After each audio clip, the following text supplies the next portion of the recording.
Mesdames, Messieurs, peuple congolais, chers membres de la diaspora, question.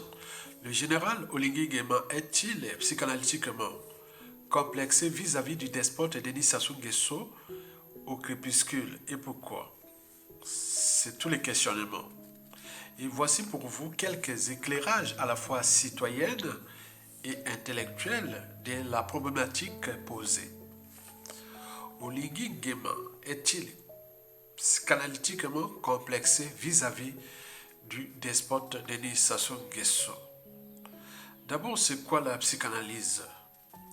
De mon point de vue, la psychanalyse de l'individu, quel que soit son niveau d'éducation, sa vie, son statut et ou rang social, la psychanalyse de l'individu repose et ou représente à la fois l'inconscient, le subconscient et la conscience de l'individu dans l'espace et le temps de son vécu. Explication. Le général Brice Oligui Nguema est né en 1974 ou en 1975, c'est entre les deux années-là. Son père est militaire de l'ethnie Fon, qui représente 35% de la population gabonaise, située dans la partie nord du pays, à la frontière entre la Guinée équatoriale et le sud Cameroun, et l'ouest ou le nord-ouest de notre pays, le Congo-Brazzaville. Et son père était d'ailleurs de la tribu de Oueletem, près d'Oyem. Et sa mère est de l'ethnie Teke, 15% de la population gabonaise. Sa mère est originaire de Lekoni, dans la province du Haut-Goué. Pour nous, ça représente la synthèse entre les plateaux et la cuvette ouest. On est bien d'accord? Très bien. Et la province là, c'est la province des Bongo, et de fait Omar Bongo. Et il est d'ailleurs membre de la famille des Bongo, le général Oligui Nguema. Et sa mère étant une cousine du défunt Omar Bongo. Voici pour le décor de sa psychanalyse avec les Bongo et les Sassou. Analysons maintenant l'envers du décor de sa psychanalyse, c'est-à-dire le contenu de sa psychanalyse. Vous savez que dans un produit, il y a l'emballage et l'envers et le contenu de l'emballage. Donc le décor et l'envers du décor. Donc je vais parler du contenu de l'emballage. Donc la psychanalyse d'Oligui Nguema, c'est-à-dire sa personnalité profonde vis-à-vis du despote Denis Sassou Nguesso. Avertissons-nous les Congolais, du nord au sud, de l'est à l'ouest, qui luttent contre les despotes Denis Sassou Nguesso, qui sont au Gabon. Vous êtes désormais en terrain miné, comparé au régime précédent d'Ali Bongo. Bon, on était toujours miné, on était en terrain miné, mais là c'est fort. Donc là c'est très très miné. Tout Congolais qui lutte contre Sassou Nguesso, quel que soit sa tribu, même les Téké, vous êtes tous en danger là-bas, hein. C'est chaud. Hein. Bon, c'est un avertissement. Par ailleurs, d'un point de vue psychanalytique, le vécu d'Oligui Nguema, ou plutôt ses rapports avec le despote Denis Sassou Nguesso au crépuscule, repose dans son subconscient. En effet, le subconscient de l'individu est le support cérébral ou neuroscientifique de notre vécu.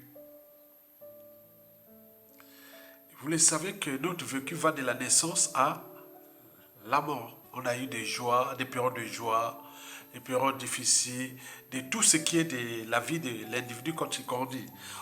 Donc il faut se dire que le cerveau qui gère le subconscient, on l'appelle le système limbique. Il est le cerveau de la formation de la mémoire, qu'elle soit courte ou longue, et de nos émotions. Je répète, le système limbique est le cerveau de la formation de nos émotions et de la mémoire, qu'elle soit courte ou longue. Pour rappel, Oligui Nguema, né entre 1974 et 1975, il a quel âge pendant les mariages de la fille de Sassou Nguesso et Lucie Edith Bongo, le 4 août 1990, il a quel âge? Il devait avoir 14-15 ans. Donc son père était déjà l'un des dignitaires du pouvoir. Donc vous voyez ces émotions-là. Donc on était dans le contexte de la fête de la guerre froide, et de la fête de la guerre froide, les mariages là, vous connaissez les mariages là que nous avons vu tous, voilà, on en a parlé plusieurs fois. Au Congo, ça fait vraiment du bruit. Bon, donc Oligui Nguema était déjà dans le coup. C'est pas dans le coup, il était déjà dans le cercle de pouvoir, par son père et par sa mère. On est bien d'accord? Très bien. Maintenant, quand il y a eu coup d'État, bon, Sassou est revenu au pouvoir, donc entre les paillettes, le pouvoir, la gloire, les privilèges, et tout ça, ça crée des émotions. Donc ça crée beaucoup d'émotions. Donc Sassou, quand Sassou, quand il voit Oligui Nguema, c'est un petit. Et Oligui Nguema, quand il voit Sassou comme ça, voilà. Donc vous comprenez. Tapez d'ailleurs dans YouTube ceci. Par exemple, vous tapez « Ces animaux retrouvent leurs propriétaires après des années ».